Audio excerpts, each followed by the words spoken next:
Buongiorno a tutti, oggi ci troviamo sulla strada del vino dei sapori del Friuli Venezia Giulia in comune di Prepotto e vi diamo il benvenuto presso l'azienda Pizzulini. Oggi vi presentiamo il nostro Sauvignon Lastris che fa parte di questa nuova linea che abbiamo prodotto per la prima volta in quest'annata. La linea è composta da un Pinot Nero e da un Sauvignon, quindi la prima annata entrata in commercio è il 2018.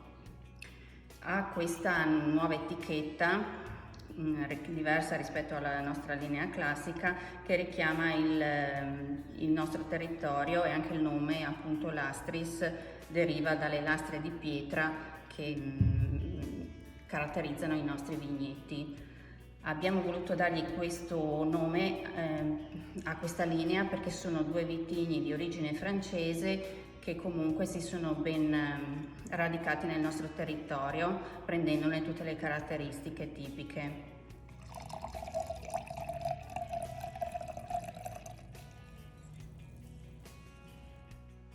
Il Sauvignon Lastris è un po' diverso rispetto al classico Sauvignon friulano, quindi con meno sentori verdi, però piuttosto dei sentori più floreali e dolci, e in bocca anche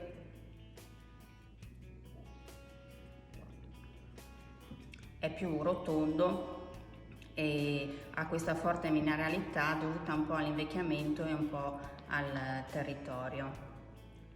L'abbinamento perfetto è con i chalchons, che è un tipico piatto del nostro territorio carnico.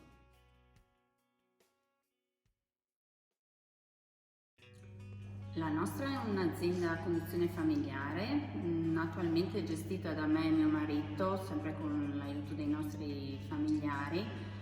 È la terza generazione, quindi l'azienda è comunque nata dal nonno di mio marito. Nel 2007 abbiamo ristrutturato questo antico casale e costruita la nuova cantina di vinificazione, apportando le nuove tecnologie e mantenendo sempre però la parte di tradizione legata all'affinamento in legno.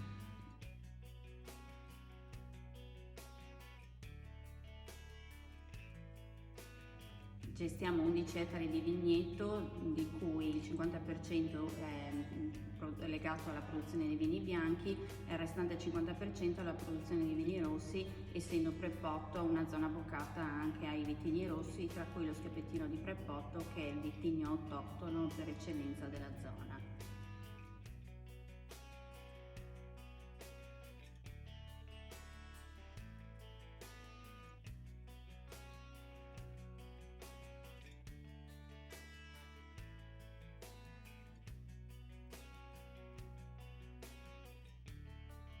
Vi aspettiamo nella nostra cantina per degustare assieme i nostri vini. Cin cin!